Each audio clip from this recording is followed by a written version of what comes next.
तपस्या. निरपेक्ष भावनेनं केलेल्या तपस्येचं फळ मिळालं.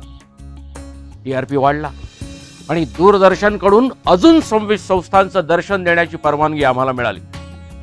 आम्ही साथ घातली आणि अर्थरूपानं संस्थांना उत्तम प्रतिसाद लाभला.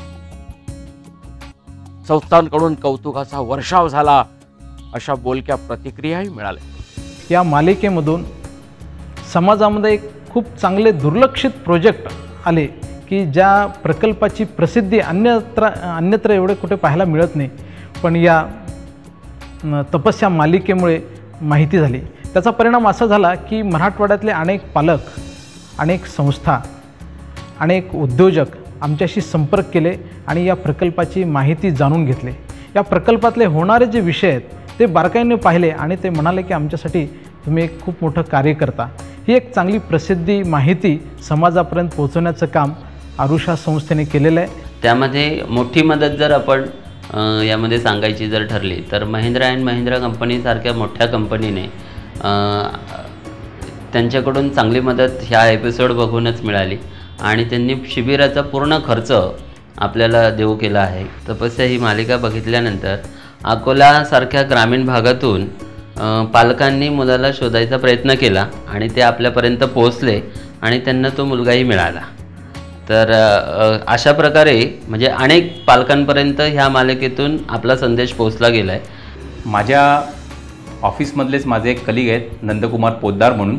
त्यांनी हा एपिसोड बघताना सगळ्यात शेवटचा भाग बघितला ज्याच्यामध्ये त्यांनी मलाच TV वरती बघितलं. त्यावेळी हा एपिसोड संपत आला होता म्हणून त्याला या मालिकेबद्दलसुद्धा काहीच माहिती नव्हतं. त्यांनी मला ताबडतोब फोन केला आणि विचारलं की ही मालिका कुठली आणि आम्ही बघितलं तर तूच होतास का. आणि त्यावेळी मी या शाळेबद्दल त्यांना माहिती दिली, या मालिकेबद्दल त्यांना माहिती दिली. त्यांनी ताबडतोब स्वतः पोद्दार आणि त्यांच्या पत्नी त्या दोघांनी मिळून शाळेला 11,000 रुपयाची देणगी दिली आणि या प्रकारची जो काही उपक्रम चालला आहे त्याला शुभेच्छा दिल्या. ठाणे मुंबईतील शहरवासियांना प्रगती प्रतिष्ठानचा जो परिचय होता तो एक कर्णबधीर शाळा चालवणारी आणि वनवासी विद्यार्थ्यांकरता हॉस्टेल चालवणारी संस्था एवढाच होता.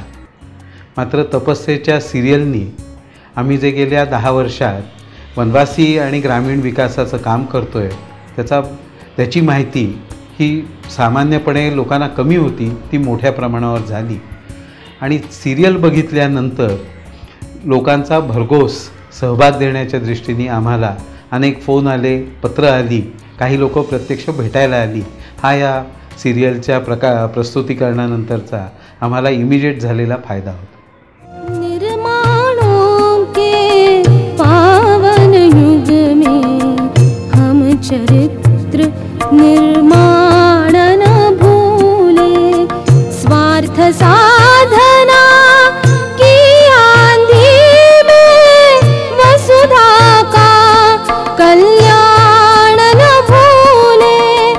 निर्माणों के पावन युग में हम चरित्र निर्माण न भूले. इथपर्यंत पोचलो, पण पुढचा प्रवास मात्र नव्या आव्हानांचा आहे आणि त्यासाठी पावलात भक्कम ताकद हवी आहे. ती ताकद फक्त तुम्ही आणि तुम्हीच देऊ शकता. समाजातलं कुठलंही चांगलं काम हे शेवटी लोकाश्रयावर अवलंबून असतं. आत्तापर्यंत या मालिकेला आपण भरघोस मदत केली. या मालिकेत असणाऱ्या संस्थांना भरघोस मदत करत आहात.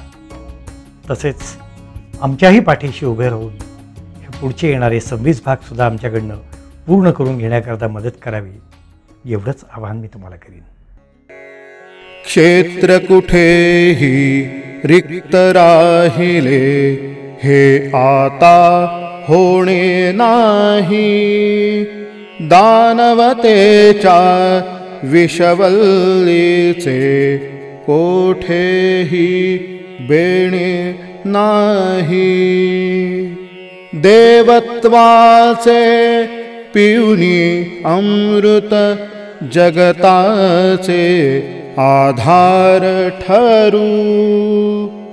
अथक निरंतर परिश्रमाने या भूमीचा स्वर्ग करू, या भूमीचा स्वर्ग करू, या भूमीचा स्वर्ग करू.